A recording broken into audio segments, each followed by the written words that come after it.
Doctor, tiene el micrófono apagado.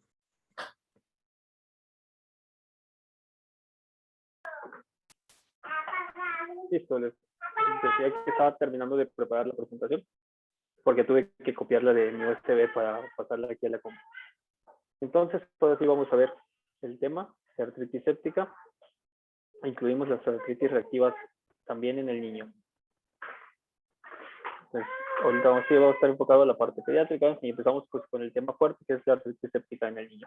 Como les comentaba ayer y en el inicio del curso, este sí es un tema que vamos a tratar de que dominen, que lo tengan bien presente, que sepan cuáles son los puntos clave para poder hacer un diagnóstico oportuno y evitar que nuestros pacientes puedan tener algún tipo de secuelas derivados de un tratamiento tardío.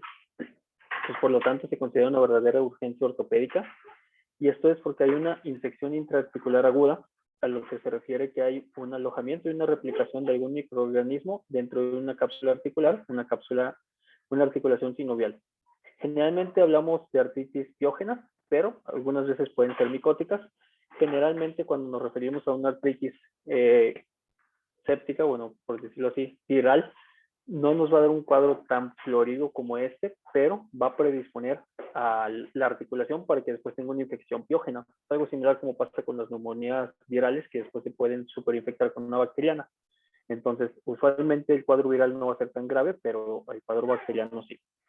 Es mucho más común en la infancia que en los adultos, es más común en las mujeres, va a ser de 4 a 7 de cada 100,000 niños lo pueden presentar. Entonces, es importante tratar de estar bien, bien agudos al momento de un cuadro sugestivo. Básicamente hay tres tipos de artritis séptica, divididos por rango de edad: la artritis séptica pediátrica, la del adulto, y la artritis séptica periprotésica, que este es un tema aparte, porque realmente ya no hay cartílago en una articulación que tiene una prótesis y por lo tanto se considera más una infección en una prótesis que una artritis séptica. Se los comento porque ya me ha tocado escuchar a gente que dice, es que trae una artritis séptica donde tiene su prótesis de rodilla. Por definición, pues ya no tiene cartílago, entonces no es una artritis séptica.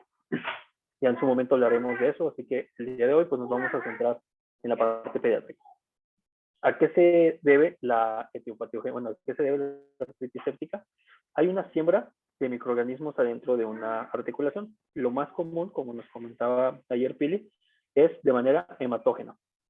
Usualmente hay algún foco infeccioso que puede ser identificado, como una otitis media, una sinusitis, o también puede ser por una inoculación cercana debido a un foco de osteomielitis. Puede ser secundaria a traumatismos o heridas penetrantes, y también puede ser secundaria a algún tipo de intervención, ya sea como una inyección intraarticular, dar algún medicamento que dé inmunosupresión, o incluso después de algún procedimiento quirúrgico, como muy comúnmente nosotros hacemos, las artroscopías. ¿Qué es lo que va a pasar? Va a haber una secreción aumentada de citocinas dentro de la articulación, lo cual va a hacer que haya mayor migración de los leucocitos, y estos leucocitos van a empezar a producir metaloproteasas en la matriz extracelular. Así que estas metaloproteasas, como ya habíamos visto en el tema de cartílago, son muy lesivas para el tejido condral y el daño se puede instaurar en las primeras 8 horas. Entonces, ahí radica la importancia de empezar el tratamiento lo antes posible, lo que comentábamos ayer. Si yo me voy a esperar hasta hacer una punción y ver si sale positivo o negativo, pues a lo mejor ya voy a exceder estas 8 horas. Y usualmente nuestro tratamiento es muy agresivo, incluso cuando la sospecha de una sinovitis transitoria es intermedia, para que en caso de que fuera una artritis séptica, no dejemos que haya no permitamos que las bacterias destruyan el cartílago. Va a haber una replicación bacteriana y por lo tanto va a haber células inflamatorias adentro de la articulación. Al haber un aumento de volumen, va a haber un aumento de la presión intraarticular, lo cual va a causar tanto dolor como un colapso vascular. O sea, va a haber menor riego sanguíneo debido a que se presenta un tipo de éstasis venosa. Y entonces, si ya unimos que hay una disminución en el riego sanguíneo con un aumento de la presión intraarticular y un proceso infeccioso activo, el riesgo de necrosis avascular va a ser cada vez mayor y sobre todo si no se llega a descomprimir la articulación. De este exudado puede evolucionar incluso una sepsis sistémica, una septicemia que puede poner en peligro la vida del paciente. En el paciente pediátrico solamente los neonatos vemos este tipo de casos, pero en los adultos, sobre todo inmunocomprometidos con artritis reumatoide o que están con esteroides o los diabéticos, tienen mayor riesgo vital después de una artritis séptica. Entonces, básicamente, estas son las formas en que se puede inocular alguna bacteria dentro de la articulación. La más importante es la vía hematógena. Después, pues tenemos algún foco infeccioso en la piel cercano, puede ser una celulitis o un traumatismo que pueda llevar los microorganismos adentro de la articulación. Una inoculación a través de un foco conocido de osteomielitis por alguna herida penetrante o después de una inyección o algún procedimiento articular.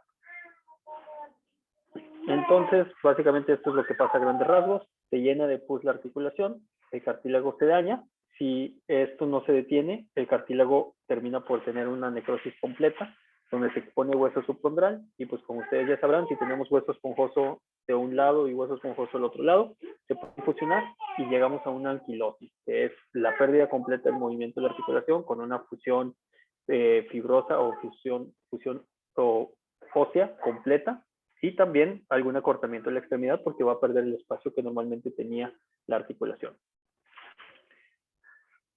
Entonces vamos a seguir hablando de la patogenia. Va a haber una inoculación hemática. ¿Por qué? Porque el tejido sinovial no tiene una membrana basal, es un tejido, un epitelio plano simple que pierde esa última barrera que presenta la piel o que presentan otras mucosas. Entonces las bacterias fácilmente atraviesan esa membrana y pueden llegar a la replicación. Como les digo, aumenta la presión intracapsular y la hialuronidasa bacteriana, que es una enzima que ayuda a romper el ácido hialurónico, lo que también ayuda a prolongar las infecciones, por ejemplo, en las vías respiratorias, al romper las fuentes de mucina en los pulmones, facilita la diseminación y por lo tanto también va a haber un aumento en la presión. Entonces el paciente va a tener dificultad de movimiento incluso después de haber tenido una artritis séptica. Va a haber una producción local de citoquinas, sobre todo el factor de necrosis tumoral alfa y la interleucina 1, que también vimos que son importantes condrotóxicos. Y a su vez, esto va a atraer más glóbulos blancos adentro de la articulación. Estos glóbulos blancos van a seguir dando enzimas proteolíticas y elastasas que rompen al colágeno y que rompen el cartílago. Y por lo tanto, se va destruyendo cada vez más la matriz cartilaginosa. Estas ya son partes de los que les presenté en el webinar. Les vamos a recordar algunas cosas que vale la pena recalcar y es lo que estaba agregando ahorita, porque ahora va a estar la presentación mucho más completa que el año pasado. Se hizo un metaanálisis en las guías francesas para el tratamiento de la artritis séptica y mejorar las recomendaciones y los principios básicos en los cuales se nos recalca que la artritis séptica es una emergencia médica. Por lo tanto, requiere un diagnóstico temprano y vamos a ver que hay una alta morbi y mortalidad y aparte una disfunción estructural asociada cuando el tratamiento se retrasa más de las 8 horas que les comentaba. Lo importante que nos recalca la guía es tratar de aislar el patógeno previo a la administración de antibióticos empíricos, algo que también comentábamos en el caso de ayer. Yo puedo tomar el cultivo, tomar la punción y en ese momento empiezo mis antibióticos. O sea, no me voy a esperar a tener un resultado. Lo único que voy a esperar es obtener la muestra para que esa muestra no salga influenciada o manipulada por los antibióticos sistémicos. Y el tratamiento debe instalarse lo más temprano posible y usualmente se requiere de un tratamiento multidisciplinario y de mayor preferencia, bueno, esto va a ser más común en el paciente adulto. Siempre que encontremos una artritis, una monoartritis, tenemos que pensar que puede ser una artritis séptica, aunque el cuadro no lo parezca, el paciente inmunocomprometido puede tener un cuadro poco sugestivo, entonces lo más importante es tratar de encaminar nuestra terapia a primero descartar una artritis séptica. El eco transtorácico se busca en los pacientes adultos. Lo importante es empezar el tratamiento de la antibiótico-terapia después de haber hecho una punción articular. Esta antibiótico-terapia, como nos decían ayer, que dure de 4 a 6 semanas. Y deberíamos de drenar la articulación, ya sea con una punción, con un lavado artroscópico o con una cirugía.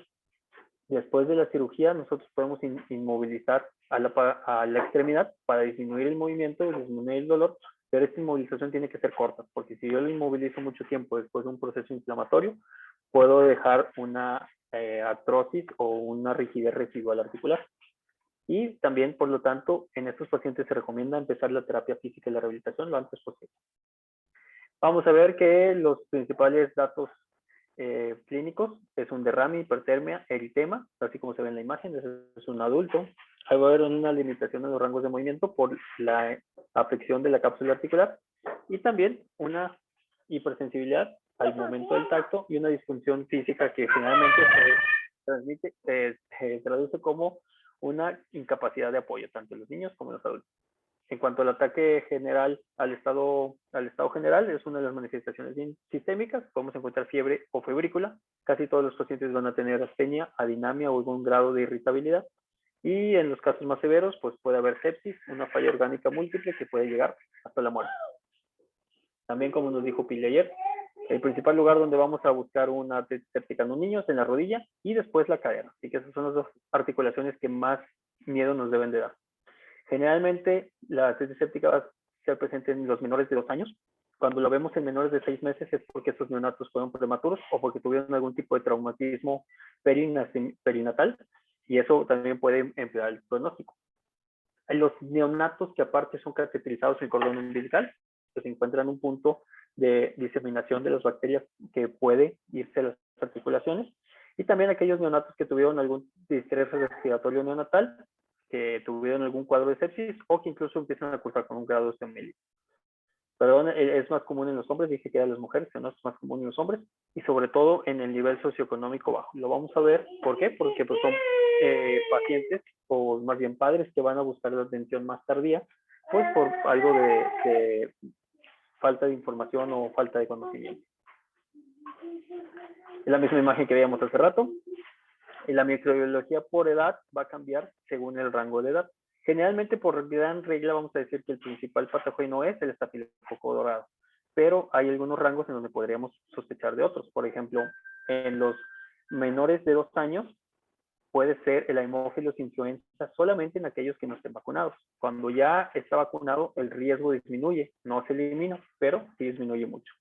En los adultos que empiezan a tener vida sexual activa, pues esa se pregunta en A, pues la principal causa de una bacteria, de una artritis séptica es el Neisseria gonorrhoeae.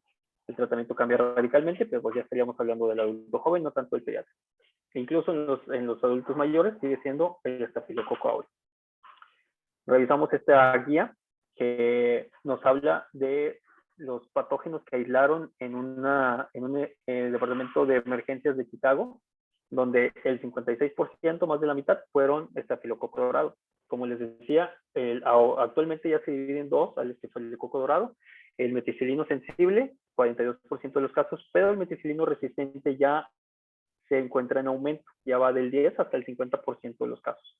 Y también tenemos estafilococos coagulasa negativos, que son un poco más difíciles de aislar, pero se presentan hasta el 3% de los casos. Después de ellos nos vamos a encontrar los estreptococos, entre ellos vienen el viridans y el pneumonia. Los bacilos gram negativos, como las pseudomonas o E. coli, también hacen su aparición.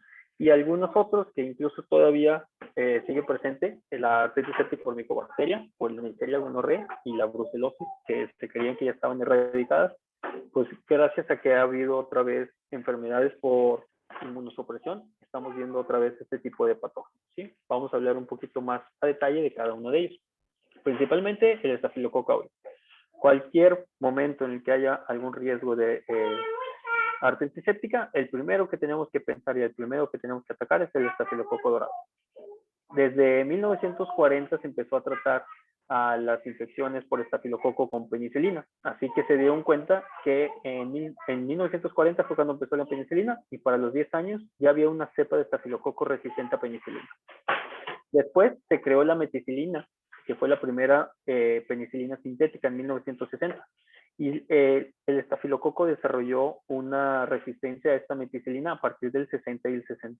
En la década de los 60, le tomó desde 8 años ya formar resistencia a este tipo de penicilina sintética. Actualmente la penicilina sintética ya no se usa, la meticilina. Solamente se usan pruebas de laboratorio porque se dieron cuenta que podía ser hepatotóxica para los pacientes. Entonces se dieron cuenta que este estafilococo tiene un gen especial que se llama MECA, que es una proteína que fija la penicilina y por lo tanto evita que la penicilina rompa la pared celular del estafilococo, que es su principal mecanismo de acción. Esto le va a dar una resistencia a los beta-lactámicos y a la cefalosporina. Esto es importante para nosotros. ¿Por qué? Porque si yo me encuentro contra un estafilococo dorado meticilino resistente, va a tener mucha mayor resistencia no solamente a la penicilina, sino a los beta-lactámicos y a las cefalosporinas de la tercera generación. Entonces, ahí es en donde tengo que parar mis antenas para buscar otra opción. Incluso hay una nueva cepa del estafilococo meticilino resistente que tiene un espectro aumentado, que es lo que quiere decir el AC, y estos son todavía más difíciles de tratar, y para ellos normalmente ya usamos penicilinas antiseudomonas o las penicilinas sintéticas de última generación, y ahorita lo vamos a ver un poquito más también. Entonces les digo, no importa en dónde busquen ustedes, generalmente van a ver que estafilococo dorado siempre es el principal patógeno, incluso en la guía de práctica clínica mexicana, y por fines de examen, fines de NAN, ese es el que tienen que tener en cuenta. Después vamos a pasar a los estreptococos del grupo B, específicamente la Galectia, porque este es muy común que se presente en los recién nacidos y hasta los 3 meses de vida. Este se asocia con la septicemia del recién nacido, con todos los factores de riesgo que ya les comenté. Y generalmente si encontramos un neonato que trae una artritis séptica multifocal, lo más probable es que sea un estreptococo Galectia. Generalmente estas infecciones llegan a ser mortales porque el prematuro tiene muchos factores de riesgo. Y siempre que tengan este rango de edad, el que tienen que pensar es que es un estreptococo. Hola, ya con la manita. Otro de los cocobacilos que nos vamos a enfrentar con la artritis séptica es el Shigella shingai. Este es parte del grupo ASEC, que ustedes lo tienen que conocer porque son los principales causadores de septicemia en el recién nacido. Aquí está.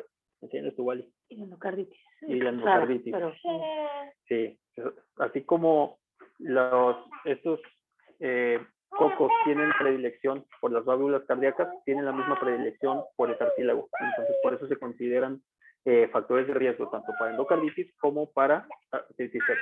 Y por lo tanto, la guía francesa, como les comenté, comenta la necesidad de hacer un eco transtorácico en todo paciente que tiene una artritis séptica, porque también puede tener vegetaciones cardíacas. Ese es el flujo que aquí está mi esposa. Bueno, entonces el Shigella shingai es parte de... Es ese mismo tipo de colágeno de las válvulas que el cartílago articular. Entonces, generalmente este es un patógeno que es difícil de aislar. Si llegan a tener el caso de una artritis séptica donde no se aísla un patógeno, hay que cambiar un agar sangre o un agar chocolate, y si crece, pues usualmente lo que va a crecer es un Shigella shingai.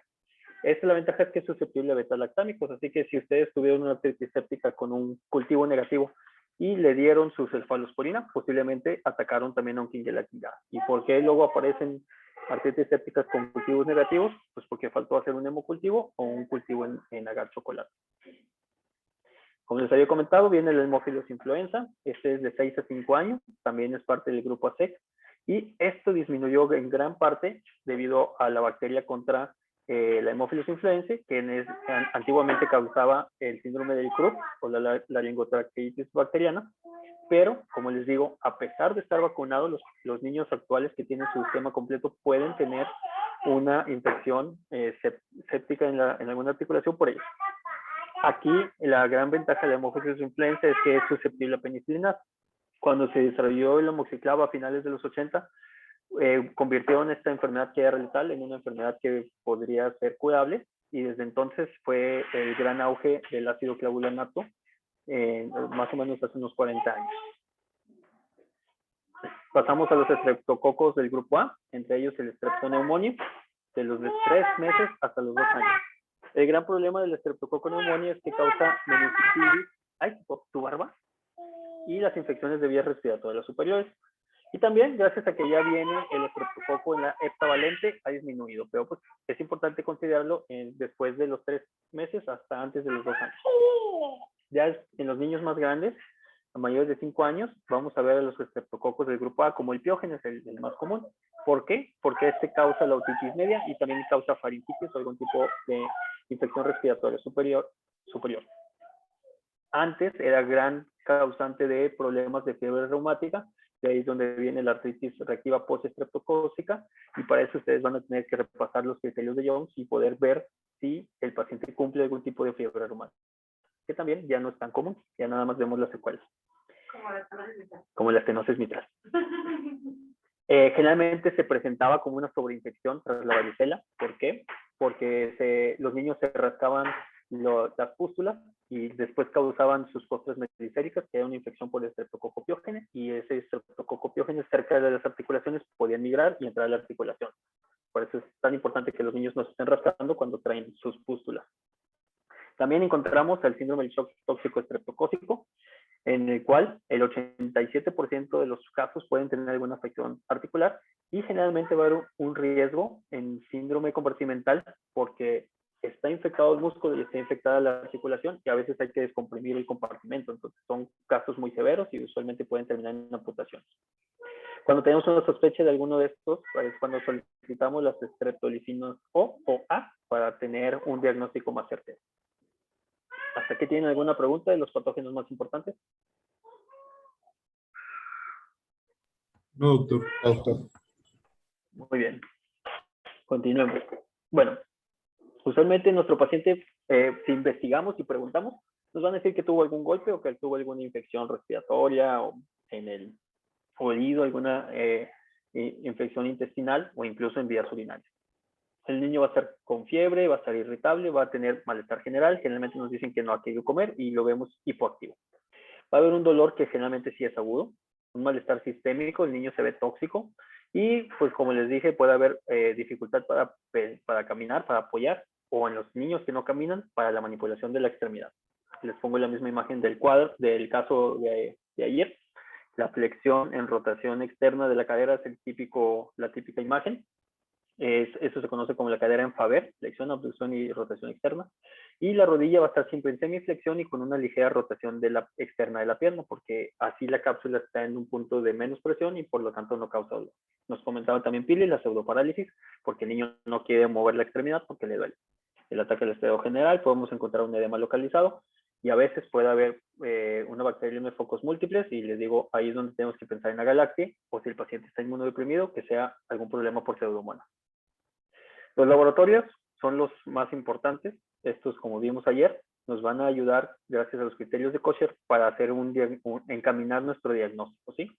Ya después de los criterios de Kosher, ahorita se los voy a mencionar, viene la PCR. La PCR puede aumentar desde las primeras 6 a 8 horas tras la infección. Generalmente, si vemos que es mayor a 2 miligramos, es el factor pronóstico aislado más importante. Y si solamente combinamos una PCR positiva con la intolerancia al apoyo, puedo aumentar mi certeza al 74%. Entonces, por sí solo, no es parte de los criterios de Kosher, pero es muy sugestivo. En cuanto a la punción, es el que nos va a dar el diagnóstico. Generalmente vamos a pedir una tinción de líquido sinovial, que nos vean si hay glóbulos blancos, que hagan una tinción de Gram, mandar también parte de la muestra a cultivo y podemos medir los criterios de niveles de glucosa y proteínas en el líquido que nosotros mandamos y eso nosotros lo vamos a comparar con la muestra sérica. ¿Alguien sabe cómo se llaman esos criterios? ¿O para qué sirven también?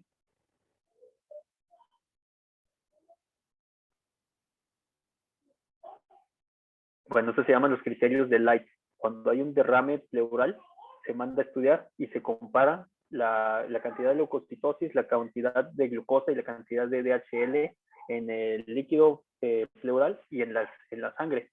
Y eso es lo que nos ayuda a diferenciar un derrame pleural de un exudado de un trasudado, o sea, de un empiema, de un trasudado por algún tipo de infección o algún tipo de paranoplasma. Entonces usamos el mismo principio en la rodilla.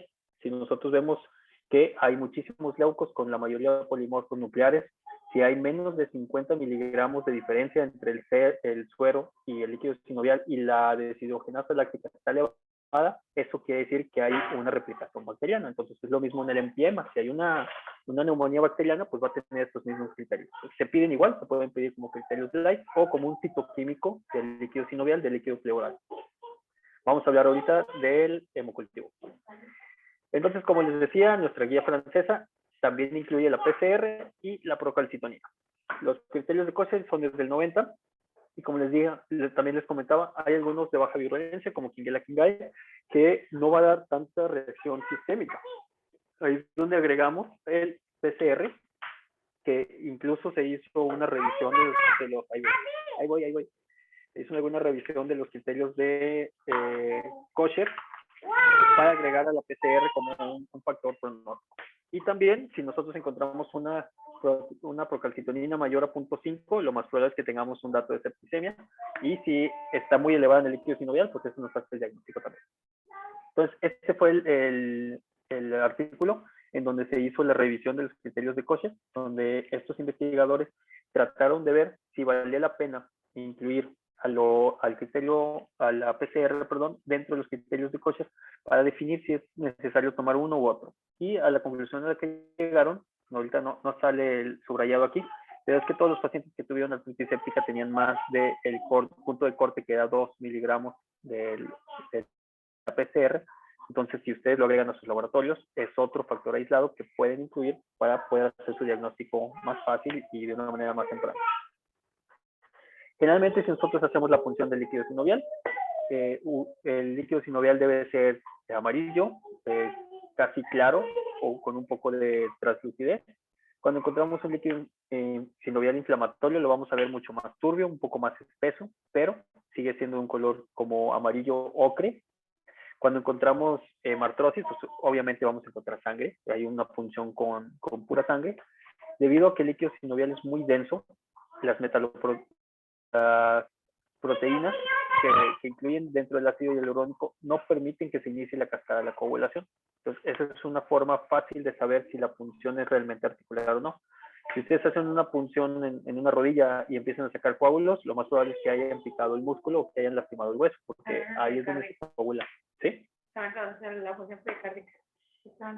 Y si es realmente articular, si la sangre es intraarticular, ustedes van a drenar ese líquido y aunque lo dejen en la jeringa, no se va a coagular. Me dice mi esposa que eso también pasa en el pericardio, para que lo tomen en cuenta. Entonces, cuando nosotros... bueno, sí, es una forma de saber si picaba en el ventrículo. Si sale algún coágulo, es que llegaron al músculo. Cuando es una punción séptica, vamos a encontrar este exudado en forma como de sedimento, como si hubiera algún tipo de pus dentro de la muestra, y generalmente también incluye algo de color achocolatado con algo de sangre, y a veces no sale tanto líquido. Mira, salió otro whisky. Gracias. Cuando nosotros mandamos a estudiar nuestro líquido sinovial, vamos a buscar cristales, porque también puede haber algún derrame como en la gota, que puede ser sugestivo de un ataque por ácido úrico, y pues habría que diferenciarlo de una artritis séptica, porque los dos causan mucho dolor. Pero lo más importante es que vamos a buscar a nuestro patógeno causal. ¿Cómo se hace una trocentesis? Hay varios puntos en donde se puede puncionar. Usualmente la forma más cómoda es en el borde superolateral de la rótula. Ustedes localizan el polo superior, se van 1 centímetro hacia el superior y 1 centímetro hacia el lateral, y en ese punto tiene que tocar, sentir que está un poquito aguadito el líquido de la rodilla, o más bien que se siente el líquido en el espacio de la rodilla, y ahí es donde vamos a introducir la aguja. Tener a la mano todo esto. Yo siempre que hago una punción tengo lidocaína, tengo una jeringa pequeña, una jeringa grande para poder drenar más líquido, tengo una aguja para cargar mi medicamento, tengo otra aguja para infiltrar la piel, y tengo alguna aguja de mayor calibre o incluso un yelco para que no se vaya a tapar al momento de estar drenando. Y les digo, siempre tener ya a la mano su medio de cultivo. Entonces, esta es una punción que me tocó hacer en plena pandemia. Como pueden ver, ahí ando yo con mi respirador como si fuera pintor de carros. Y este paciente se había roto el ligamento cruzado, entonces traía una hemartrosis. Por eso se ve la jeringa llena de sangre. Pero ese es el punto en donde se hace la punción. Normalmente sí le recomiendo tener una jeringa de 20, porque a veces es incómodo tener que estar quitando y poniendo, y les empieza a molestar. Si alguna vez llegan a hacer una punción pleural, les van a decir cuándo deben de quitar el yelco de la pleura, es cuando el paciente empieza a toser. ¿Por qué? Porque se supone que la pleura está distendida, y cuando va bajando la distensión y otra vez hay contacto de la pleura con el pulmón, se causa una irritación refleja y el paciente tose. En ese momento hay que sacar la aguja para que no se vaya a picar el pulmón. En la rodilla pasa algo similar. Ustedes presionan y cuando están drenando va a llegar a algún punto donde el paciente ya le molesta la aguja o la sienten. Quiere decir que ya se colapsó otra vez la articulación, y ese es el momento de retirar la aguja. Este es un caso, por ejemplo, fue un paciente que se cayó en la calle, tuvo un golpe, y tenía una pequeña herida justo donde se hizo esa gran bola. Yo le hice una punción y estos son los dos líquidos que se obtuvieron. Esto se debe a una bursitis prepatelar, se hace una inflamación muy importante y pues de hecho estaba ingresado al hospital pensando que era una artritis séptica. Para empezar, pues no estaba rojo, no estaba caliente, el paciente estaba caminando y no tenía ataque al estado general. Si vemos la imagen, les digo, hay sangre y hay un líquido que se ve medio turbio, se ve como una punción traumática porque trae sangre, pero no se ve purulento o no se ve espeso. No tengo una imagen actualmente a la mano, por ahí la tenía, pero no la encontré cuando la estaba buscando en mi celular, pero así se ve un líquido sinovial séptico. Se ve pues algo así como un jugo de guayaba, algo muy espeso que no permite el paso de la luz. Y generalmente incluso cuando ustedes tratan de soltarlo de la jeringa van a ver que se batalla para empujarlo porque hay mucha fibrina y hay mucho detrito celular. Y aquí mismo pueden hacer el cultivo en agar chocolate o pueden hacer un hemocultivo. ¿Cuándo se recomienda un hemocultivo? En los casos que son sospechosos y que ya hicieron una función y un resultado no concluyente. El hemocultivo solamente va a ser positivo en el 20 al 40% de los casos. Si ustedes hacen un hemocultivo en un paciente con una supuesta artritis séptica y sale negativo, no están descartando la artritis séptica. Y generalmente los vamos a reservar para los neonatos o algún paciente que tenga alguna enfermedad hematopoyética que tengan alguna mayor predisposición a una infección por vía hematógena. Vamos a ver un poquito de la imagenología. Generalmente en los niños vamos a valernos en el ultrasonido porque son articulaciones de difícil acceso, como en la cadera. Y en el adulto, aunque es raro, puede haber una artritis séptica en la sínfisis del pubis. Entonces, en esos casos también se puede solicitar un ultrasonido del pubis. El gamagrama nos va a ser útil si estamos pensando en una septicemia de focos múltiples. El problema es que no es tan accesible y es muy costoso. Generalmente pediríamos una tomografía si ya sospechamos que hay afección en el hueso o alguna osteomielitis. Y la resonancia magnética se reserva para los casos donde no hay tanta sospecha y se está pensando en otra patología. ¿Por qué? Porque una resonancia tarda 40 minutos. Estamos perdiendo 40 minutos de nuestro tratamiento por meter al paciente en un estudio que puede ser innecesario. Por eso lo incluí en el caso pasado. O sea, no es común que se pida, pero pues en algún momento alguien puede llegar a tener una resonancia por un evento como este. ¿Qué radiografías son útiles? Pues si vamos estudiando una probable artritis séptica en la cadera, pedimos AP de pelvis y ancas de rana. Si es de rodillas, usualmente pedimos AP lateral y si se puede, unas comparativas para poder evaluar cómo están ambas articulaciones. Generalmente, pues no se va a ver gran cambio. Podemos descartar que haya sido alguna fractura cuando el antecedente fue traumático. Y si hay algunos datos susceptibles o algunos datos sutiles, como un aumento en el espacio articular, una subluxación, lesiones óseas agregadas o, como comentábamos en el caso, puede haber un ligero reforzamiento positivo en los tejidos blandos gracias a la inflamación que se está presentando. Entonces, aquí hay otras caderas, por ejemplo, de un niño, en donde esta cadera izquierda se ve un poquito fuera del acetábulo, mucho más que la derecha, y pero no se ve migrada hacia arriba y tiene un índice acetabular normal. Entonces, en ese caso podríamos sospechar que aquí hay un desplazamiento que está empujando a la cabeza del fémur hacia afuera, así como se ve en la izquierda. Después de una artritis séptica como esta, pues el núcleo va a tardar más en crecer. Como lo vemos, la derecha está mejor formado y en la izquierda no. Como lo comentábamos ayer, pues lo importante es el ultrasonido, es el gold estándar, sobre todo en la cadera. Y vamos a ver esta imagen del doble riel, que era lo que les decía, el reforzamiento positivo que se va después de la cápsula por el aumento del líquido. La resonancia no se suele solicitar y el gamagrama pues es costoso y no es tan práctico. El tratamiento se basa en varios principios. Número 1, un drenaje urgente de la articulación. Hacer una irrigación, una debridación del tejido que haya estado ya necrótico y la administración de antibióticos intravenosos lo más temprano posible. Este es el tratamiento estandarizado.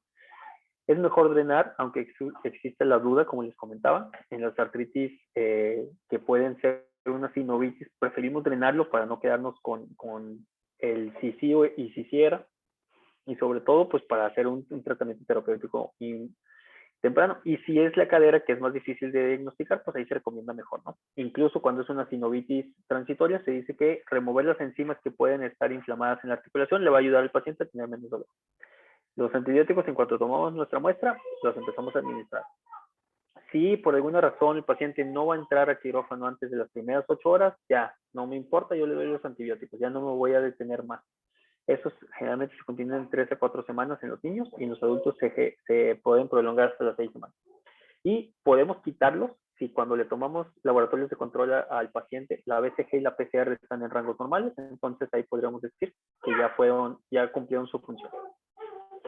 ¿Cuáles son los antibióticos que vamos a incluir? Esta fue una guía de la Universidad de California que me gustó mucho y por eso se las incluí. Por ejemplo, el niño que tiene estafilococo aureus que es estable, que no está con un dato de septicemia o ataque de estado general, ellos recomiendan clindamicina. O sea, ya ni siquiera usan la cefalosporina, ya se fueron a los aminoglucósidos. Si tenemos niños que tienen riesgo de Quinguela quingae o una inmunización incompleta por hemófilos influenza o riesgo de tener estreptocoque, le vamos a cambiar a vancomicina y les agregamos la ceftriaxona, como les decía, son generalmente patógenos susceptibles a los beta-lactámicos. La misma imagen que les enseñaba ayer, cómo se hace una punción de cadera, hay que localizar el tendón del psoas, nos metemos por abajo, llegamos a la articulación. El tratamiento de una artrotomía con el abordaje de Smith-Petersen de manera anterior, pero lo que está actualmente en boga o la vanguardia es hacer una artroscopía. En este caso se mete una cámara que vemos en el lado izquierdo y por el otro lado se meten los instrumentos en donde también puede drenar líquido. Entonces la ventaja es que se puede revisar la articulación por dentro y al mismo tiempo estar haciendo un lavado. Yo instilo líquido y lo succiono por otro lado.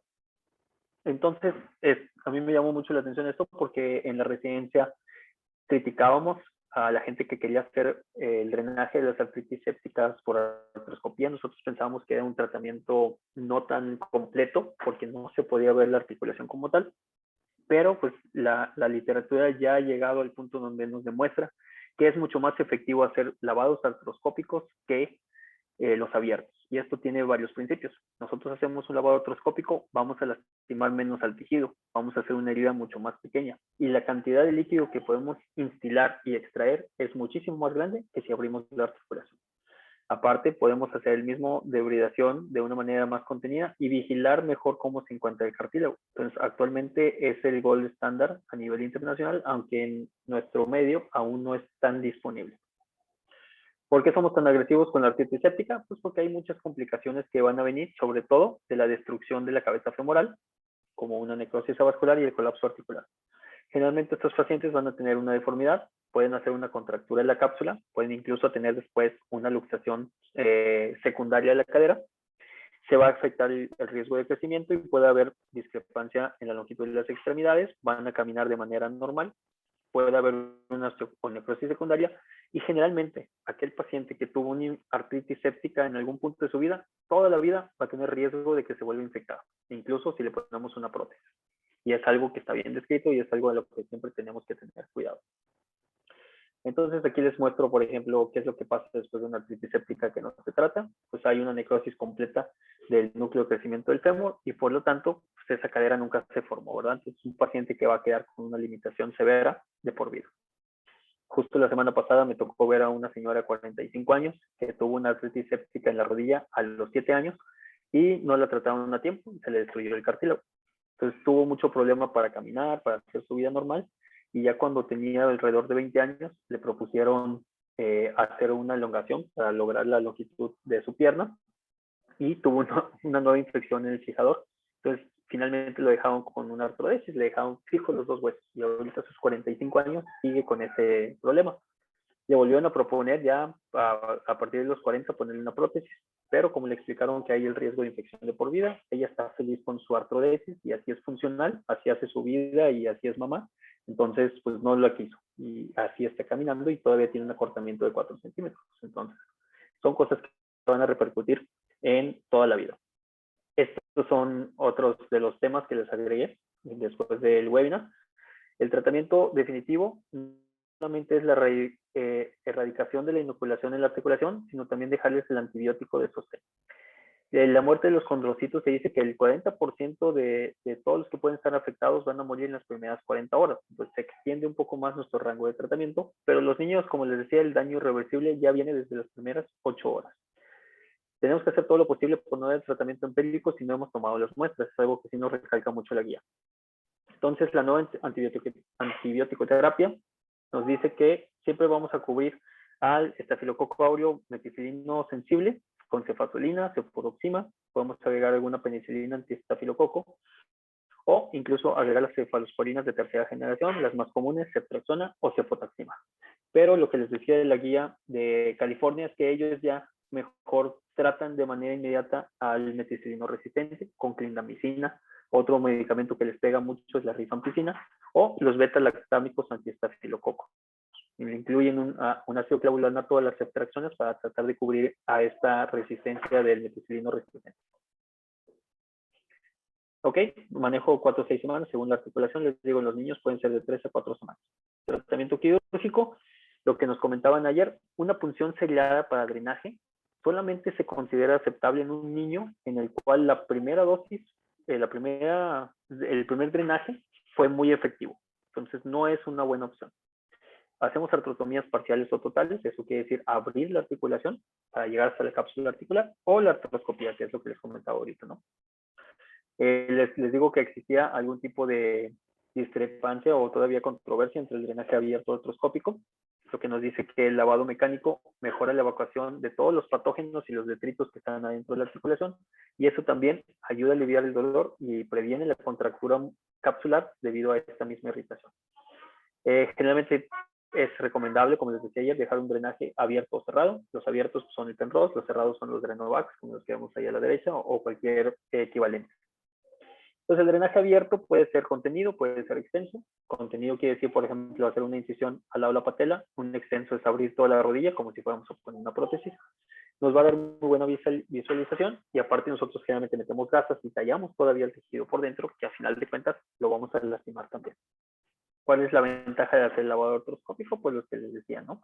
Podemos minimizar el trauma y mejorar el pronóstico funcional. Y aún así, no por decir que es artroscópico quiere decir que va a ser más efectivo. Hay que saber hacerlo. Este es un caso de un paciente que le hicieron una artroscopía en el IMSS, pero pues al parecer no hicieron una buena irrigación, no hicieron un buen instilación y drenaje de líquido, y a los 2 días su rodilla otra vez estaba llena de líquido y otra vez tuvimos que meterlo para hacer una nueva lavado. Pero esta vez lo hicimos abierto porque ya había fallado una vez el artroscopio. El primero no se lo hice yo. Entonces, la tendencia actual es el manejo artroscópico. Se ha comparado a la cirugía abierta contra la artroscópica y se demostró que aquel paciente que se atendió primero con una cirugía artroscópica tenía mucho mejor respuesta y generalmente no necesitaba una segunda intervención. En cambio, los pacientes que eran abiertos generalmente sí iban a necesitar una segunda intervención. También mejoró el pronóstico funcional y disminuyó el tiempo de hospitalización. Una gran ventaja es que al momento que nosotros metemos el artroscopio o abrimos la articulación, ahí mismo tenemos el líquido que podemos mandar a un segundo cultivo, o en el caso de querer hacer cultivos seriados. Este es una artroscopía que yo realicé en un paciente sano, sin ningún problema en su articulación. Vean cómo se ve el tejido, el cartílago se ve blanco. Ese es el tejido sinovial, que también se ve de un tono entre marfil y amarillo claro. Ese es el famoso tejido sinovial. Aquí a este paciente le habíamos quitado una plica. Estamos quemando esta grasa peripatelar que se conoce como la grasa de coco. Y este es un lavado que hicimos por una artritis séptica. Este es un paciente adulto, pero aquí vamos a ver cómo cambia mucho la articulación por dentro. Desde que nosotros entramos encontramos mucha hipertrofia sinovial. Vemos un líquido, no es tan fácil la visualización, se ve turbio el líquido por dentro. Empezamos a hacer una debridación del tejido que se ve infectado y lo encontramos ya deshilachado, con cambios de coloración. Y más adelante vamos a ver cómo también empieza a haber ya daño en el cartílago. Aquí estamos haciendo un lavado por pulsos, eso quiere decir que entra agua y nosotros lo sacamos. Entra agua y sacamos. Entonces eso aumenta la turbulencia dentro de la articulación y mejora el pronóstico. Y este paciente, aparte de traer su artritis séptica, traía un menisco roto, pues de una vez aprovechamos y se lo estábamos ahí liberando. Voy a regresar tantito. Como les decía, en una función articular vemos que la sangre anda flotando ahí y no se coagula. Entonces es un signo de que estamos adentro de la articulación. Y al final, ahí estamos colocando el drenaje. Ahí está el tubito del Drenovax. Este es un Drenovax de 1/4, es más delgado. Y lo vamos a dejar ahí para que siga drenando el líquido que haya quedado dentro de la articulación y también el líquido que nosotros instilamos. Entonces vamos a evaluar qué tanto gasto tiene el paciente y eso nos va a ayudar a definir si hay mejoría en la clínica o no. Y si el paciente todavía tiene dolor, todavía hay drenaje y todavía trae clínica persistente como para pensar que sigue siendo una artritis séptica, pues necesito volver a operarlo. ¿Cuándo lo voy a inmovilizar? Solamente cuando haya mucho dolor y por tiempos cortos. Hay que ponerlo a moverse temprano, hacer rehabilitación temprana, y les digo, pues generalmente hay que apoyarnos con infectología o medicina interna para que nos ayuden a controlar mejor el cuadro. En el paciente pediátrico, pues los pediatras también tienen que estar pegados con nosotros. Entonces, estos son los puntos importantes en cuanto a artritis séptica. Cualquier monoartritis aguda, tenemos que sospechar y descartar artritis séptica. Los laboratorios que vamos a pedir incluyen BCG, PCR, la diferencial de la biometría hemática y la procalcitonina. Hay que hacer una función lo más rápido que se pueda para hacer un cultivo de líquido sinovial. Una vez que hice eso, ya voy a prepararlo para quirófano. Generalmente puede ser con un lavado profuso, si se puede que sea artroscópico, y si no, considerar que vamos a hacer lavados seriados. Los niños 2 a 3 semanas, y pues básicamente siempre hay que tenerle miedo a la artritis séptica. ¿Qué es lo que no es tan recomendable? Estudios complementarios como ultrasonido, al menos de que sea una artritis de cadera, la tomografía, la resonancia o los hemocultivos, al menos de que sea un neonato. Iniciar el tratamiento empírico sin punción solamente se va a hacer cuando hay criterios de severidad sistémica altos. Esta es una escala para pacientes adultos que se llama SOFA. En ese caso, más de 2 puntos, hay que empezar el tratamiento aunque no hayamos hecho punción. Realizar lavados conservadores, pues eso no es ideal. Y también realizar punciones seriadas solamente tampoco es válido actualmente. Y hay que evaluar la respuesta en los niños, que son los únicos que podríamos hacerle estas funciones seriadas. Y también hay que evitar las inmovilizaciones por tiempo prolongado. ¿Hasta aquí tienen alguna pregunta? No, doctor. Ok. Yo me Yo sé que preguntaba es un tema cargado. doctor, con los antibióticos, ¿qué tan frecuente es que les dé algún problema adverso? Por como dijo que eran muchas semanas de tratamiento. Ok, hay generalmente varias enfermedades en las que podemos dar ciclos muy largos de antibiótico. Los efectos que podremos encontrar, pues a veces es diarreas de repetición por barrer la flora intestinal, puede haber alguna sobreinfección, o lo peor de los casos es que tengamos una superinfección con otro patógeno que sea resistente a lo que le estamos dando. No es lo común, generalmente lo de las diarreas sí puede ser más común. Cuando tenemos un paciente que le vamos a dar antibiótico por más de 3 semanas, se recomienda ya empezar con probióticos, protectores de la mucosa y también con cambios en los hábitos alimenticios. Vamos a ver que hay enfermedades como la osteomielitis o la discitis, una infección del disco intervertebral, que los tratamientos se pueden prolongar hasta 6 meses. Entonces, gente que va a estar con mucho antibiótico y hay que estar siempre vigilando los efectos adversos. Digo, afortunadamente y sobre todo en los niños, no son tan comunes.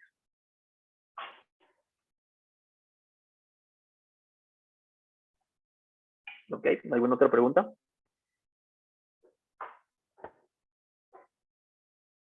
Les digo, sé que es un tema cargado, es un tema con mucha información, ya estamos más alejados de la ortopedia, más cerca de la medicina interna, pero es algo que siempre van a preguntar en los exámenes, en los exámenes nacionales. Hay que estar muy al pendientes de las preguntas de artritis séptica, de saber hacer el diagnóstico y sobre todo, pues, lo más importante es que ustedes sepan reconocerlos para que en su práctica clínica no se les vaya a pasar.